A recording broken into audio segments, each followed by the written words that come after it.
Biz oilaviy maza qilib aylanyapmiz hozir. 3-etajga keldik. Stabilda juda ham katta joy va juda ham chiroyli joy.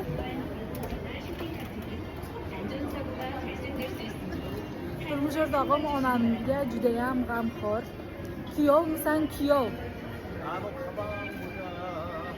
Ra'noxonga hozir sumkalar, kiyimlar 1-sinfga chiqyapti. Shuning uchun onam Ra'noxonga kiyimlar, turmush o'rtog'im onalar, ya'ni qaynona onajonim sumkaga pul berdilar.